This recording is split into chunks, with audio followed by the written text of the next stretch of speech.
कृपया वीडियो में न्यू है तो वीडियो को लाइक एंड सब्सक्राइब करें और शेयर करें।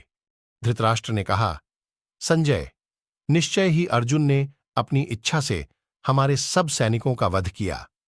सम्रांगण में यदि वे शस्त्र उठा लें तो यमराज भी उनके हाथ से जीवित नहीं छूट सकता। अर्जुन ने अकेले ही सुभद्रा का अपहरण किया, अकेले ही खांडव वन में अग्निदेव को तृप्त किया और अकेले ही इस पृथ्वी को जीतकर संपूर्ण नरेशों को कर देने वाला बना दिया। उन्होंने दिव्य धनुष धारण करके अकेले ही निवात कवचों का संहार कर डाला और किरात रूप धारण करके खड़े हुए महादेव जी के साथ भी अकेले ही युद्ध किया। अर्जुन ने अकेले ही घोष यात्रा के समय दुर्योधन आदि भरतवंशियों की रक्षा की, अकेले ही अपने पराक्रम से महादेव जी को संतुष्ट किया और उन उग्र तेजस्वी वीर ने अकेले ही विराटनगर में कौरव दल के समस्त भूमिपालों को पराजित किया था। इसलिए वे हमारे पक्ष के सैनिक या नरेश निंदनीय नहीं हैं, प्रशंसा के ही पात्र हैं। उन्होंने जो कुछ किया हो बताओ। सूत, सेना के शिविर में लौट आने के पश्चात उस समय दुर्योधन ने क्या किया? संजय बोले, राजन, कौरव सैनिक बाणों से घायल, छिन्न भिन्न अवयवों से युक्त और अपने वाहनों से भ्रष्ट हो गए थे। उनके कवच, आयुध और वाहन नष्ट हो गए थे। उनके स्वरों में दीनता थी। शत्रुओं से पराजित होने के कारण वे स्वाभिमानी कौरव मन ही मन बहुत दख पा रहे थे। शिविर में आने पर वे कौरव पनह गुप्त मंत्रणा करने लगे। उस समय उनकी दशा पैर से कुचले गए उन सर्पों के समान हो रही थी जिनके दांत तोड़ दिए गए हों। उस समय क्रोध में भरकर फुफकारते हुए सर्प के समान कर्ण ने हाथ से हाथ दबाकर आपके पुत्र की ओर देखते हुए उन कौरव वीरों से इस प्रकार कहा, अर्जुन सावधान, दृढ़, चतुर और धैर्यवान है। साथ ही उन्हें समय समय पर श्रीकृष्ण भी कर्तव्य का ज्ञान कराते रहते हैं। इसीलिए उन्होंने सहसा अस्त्रों का प्रयोग करके आज हमें ठग लिया है। परंतु भूपाल, कल मैं उनके सारे मंसूबे को नष्ट कर दूंगा। कर्ण के ऐसा कहने पर दुर्योधन ने तथास्तु कहकर समस्त श्रेष्ठ राजाओं को विश्राम के लिए जाने की आज्ञा दी। आज्ञा पाकर वे सब नरेश अपने अपने शिविरों में चले गए। वहां रात भर सुख से रहे, फिर प्रसन्नतापूर्वक युद्ध के लिए निकले। निकलकर उन्होंने देखा कि कुरुवंश के श्रेष्ठ पुरुष धर्मराज युधिष्ठिर ने बृहस्पति और शुक्राचार्य के मत के अनुसार प्रयत्नपूर्वक अपनी सेना का दुर्जय व्यूह बना रखा है।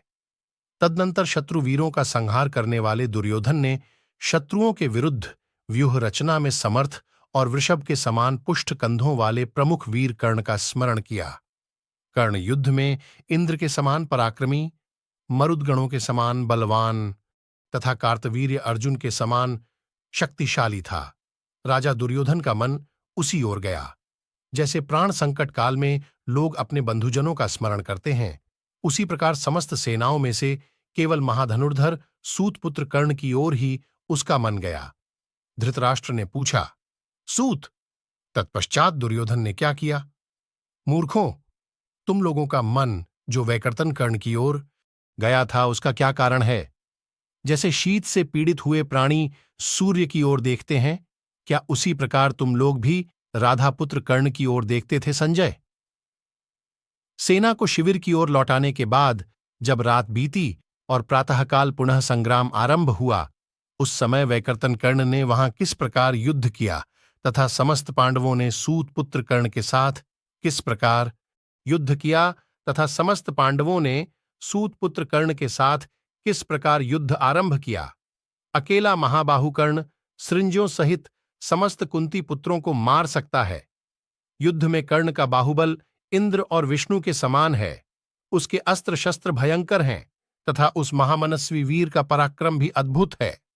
यह सब सोचकर राजा दुर्योधन ने संग्राम में कर्ण का सहारा ले मतवाला हो उठा था, किंतु उस समय पांडुपुत्र युधिष्ठिर द्वारा दुर्योधन को अत्यंत पीड़ित होते और पांडुपुत्रों को पराक्रम प्रकट करते देखकर भी महारथी कर्ण ने क्या किया? मूर्ख दुर्योधन संग्राम में कर्ण का आश्रय लेकर पुनः पुत्रों सहित कुंती कुमारों और श्रीकृष्ण को जीतने के लिए उत्साहित हुआ था। अहो, ये महान दुख की बात है कि वेगशाली वीर कर्ण रणभूमि में पांडवों से पार न पा सका। अवश्य दैव ही सबका परम आश्रय है। अहो, द्यूत क्रीड़ा का यह घोर परिणाम इस समय प्रकट हुआ है। संजय, आश्चर्य है कि मैंने दुर्योधन के कारण बहुत से तीव्र एवं भयंकर दुख, जो कांटों के समान कसक रहे हैं, सहन किए हैं। तात, दुर्योधन उन दिनों शकुनी को बड़ा नीतिज्ञ मानता था तथा वेगशाली वीर कर्ण भी नीतिज्ञ है, ऐसा समझकर राजा दुर्योधन उसका भी भक्त बना रहा। संजय, इस प्रकार वर्तमान महान युद्धों में जो मैं प्रतिदिन ही अपने कुछ पुत्रों को मारा गया और कुछ को पराजित हुआ सुनता आ रहा हूं, इससे मुझे यह विश्वास हो गया है कि सम्रांगण में कोई भी वीर ऐसा नहीं है जो पांडवों को रोक सके। जैसे लोग स्त्रियों के बीच में निर्भय प्रवेश कर जाते हैं, उसी प्रकार पांडव मेरी सेना में बेखटके घुस जाते हैं। अवश्य इस विषय में दैव ही अत्यंत प्रबल हैं। संजय ने कहा, राजन, पूर्व काल में आपने जो द्यूत क्रीड़ा आदि धर्मसंगत कारण उपस्थित किए थे, उन्हें याद तो कीजिए। जो मनुष्य बीती हुई बात के लिए पीछे चिंता करता है, उसका वो कार्य तो सिद्ध होता नहीं, केवल चिंता करने से वह स्वयं नष्ट हो जाता है। पांडवों के राज्य के अपहरण रूपी इस कार्य में सफलता मिलनी आपके लिए दूर की बात थी। यह जानते हुए भी आपने पहले इस बात का विचार नहीं किया कि यह उचित है या अनुचित। राजन, पांडवों ने तो आपसे बारंबार कहा था कि आप युद्ध न छेड़िए, किंतु प्रजानाथ, आपने मोहवश उनकी बात नहीं मानी। आपने पांडवों पर भयंकर अत्याचार किए हैं। आपके ही कारण राजाओं द्वारा यह घोर नरसंहार हो रहा है। भरत श्रेष्ठ, वह बात तो अब बीत गई, उसके लिए शोक न करें। युद्ध का सारा वृतांत यथावत रूप से सुने। मैं उस भयंकर विनाश का वर्णन करता हूं। जब रात बीती और प्रातःकाल हो गया, तब महाबाहु कर्ण राजा दुर्योधन के पास आया और उससे मिलकर इस प्रकार बोला। कर्ण ने कहा, राजन, आज मैं यशस्वी पांडुपुत्र अर्जुन के साथ संग्राम करूंगा।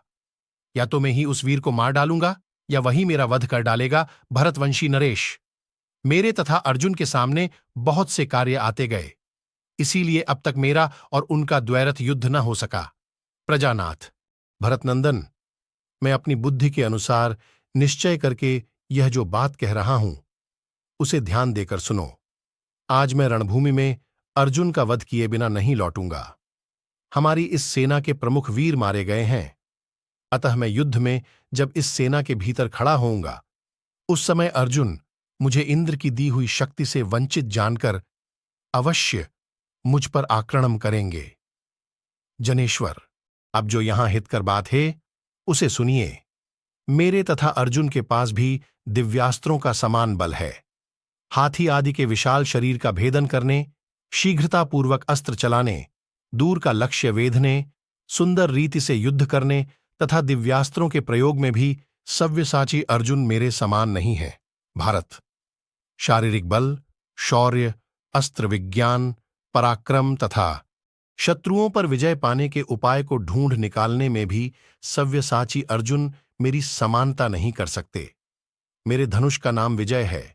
यह समस्त अयुद्धों में श्रेष्ठ है। इसे इंद्र का प्रिय चाहने वाले विश्वकर्मा ने उन्हीं के लिए बनाया था। राजन, इंद्र ने जिसके द्वारा दैत्यों को जीता था, जिसकी टंकार से दैत्यों को दसों दिशाओं के पहचानने में भ्रम हो जाता था, उसी अपने परम प्रिय दिव्य धनुष को इंद्र ने परशुराम जी को दिया था और परशुराम जी ने वह दिव्य उत्तम धनुष मुझे दे दिया है। उसी धनुष के द्वारा मैं विजयी वीरों में श्रेष्ठ महाबाहु अर्जुन के साथ युद्ध करूंगा। ठीक वैसे ही जैसे सम्रांगण में आए हुए समस्त दैत्यों के साथ इंद्र ने युद्ध किया था। परशुराम जी का दिया हुआ वह घोर धनुष गांडीव से श्रेष्ठ है। यह वही धनुष है जिसके द्वारा परशुराम जी ने पृथ्वी पर 21 बार विजय पाई थी। स्वयं भृगुनंदन परशुराम ने ही मुझे उस धनुष के दिव्य कर्म बताए हैं और उसे उन्होंने मुझे अर्पित कर दिया है। उसी धनुष के द्वारा मैं पांडुकुमार अर्जुन के साथ युद्ध करूंगा।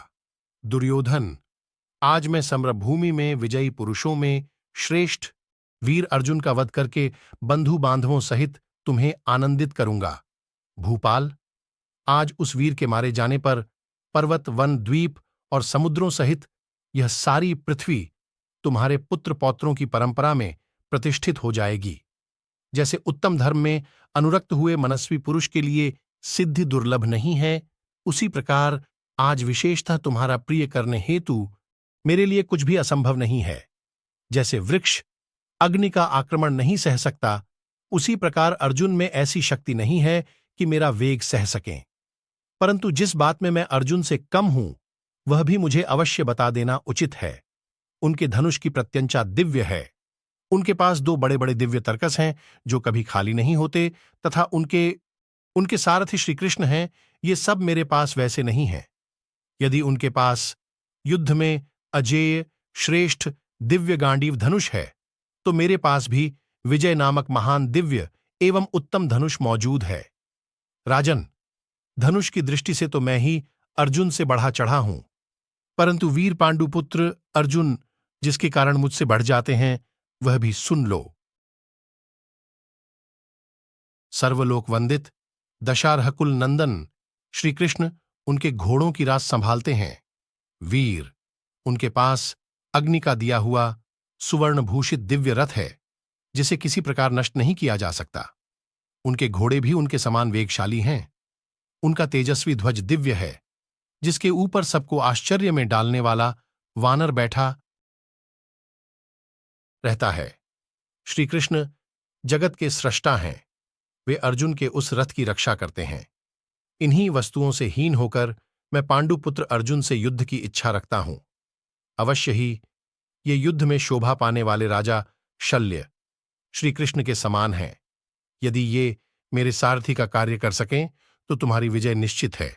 शत्रुओं से सुगमतापूर्वक जीते न जा सकने वाले राजा शल्य मेरे सारथी हो जाइए, और बहुत से छकड़े मेरे पास गीध की पांखों से युक्त नाराज पहुंचाते रहे। राजेंद्र, भरत श्रेष्ठ उत्तम घोड़ों से जुते हुए अच्छे अच्छे रथ सदा मेरे पीछे चलते रहें। ऐसी व्यवस्था होने पर मैं गुणों में पार्थ से बढ़ जाऊंगा। शल्य भी श्रीकृष्ण से बढ़े चढ़े हैं, और मैं भी अर्जुन से श्रेष्ठ हूं। शत्रुवीरों का संहार करने वाले दशारहवंशी श्रीकृष्ण अश्वविद्या के रहस्य को जिस प्रकार जानते हैं, उसी प्रकार महारथी शल्य भी अश्वविज्ञान के विशेषज्ञ हैं। बाहुबल में मद्रराज शल्य की समानता करने वाला दूसरा कोई नहीं है, उसी प्रकार अस्त्र विद्या में मेरे समान कोई भी धनुर्धर नहीं है। अश्वविज्ञान में भी शल्य के समान कोई भी धनुर्धर नहीं है।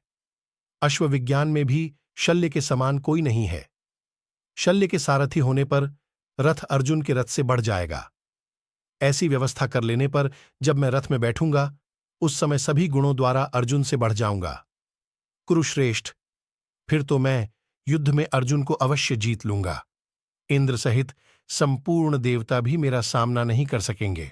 शत्रुओं को संताप देने वाले महाराज, मैं चाहता हूं कि आपके द्वारा यही व्यवस्था हो जाए। मेरा यह मनोरथ पूर्ण किया जाए। अब आप लोगों का यह समय व्यर्थ नहीं बीतना चाहिए। ऐसा करने पर मेरी संपूर्ण इच्छाओं के अनुसार सहायता संपन्न हो जाएगी। भारत, उस समय मैं संग्राम में जो कुछ करूंगा, उसे तुम स्वयं देख लोगे। युद्ध स्थल में आए हुए समस्त पांडवों को निश्चय ही मैं सब प्रकार से जीत लूंगा। राजन, सम्रांगण में देवता और असुर भी मेरा सामना नहीं कर सकते। फिर मनुष्य योनि में उत्पन्न हुए पांडव तो कर ही कैसे सकते हैं। संजय कहते हैं, राजन, युद्ध में शोभा पाने वाले कर्ण के ऐसा कहने पर आपके पुत्र दुर्योधन का मन प्रसन्न हो गया। फिर उसने राधा पुत्र कर्ण का पूर्णतः सम्मान करके उससे कहा। दुर्योधन बोला, कर्ण, जैसा तुम ठीक समझते हो उसी के अनुसार यह सारा कार्य मैं करूंगा। युद्ध स्थल में अनेक तर्कसों से भरे हुए बहुत से अश्वयुक्त रथ तुम्हारे पीछे पीछे चलेंगे। संजय कहते हैं, महाराज, ऐसा कहकर आपके प्रतापी पुत्र राजा दुर्योधन ने महाराज शल्य के पास जाकर इस प्रकार कहा।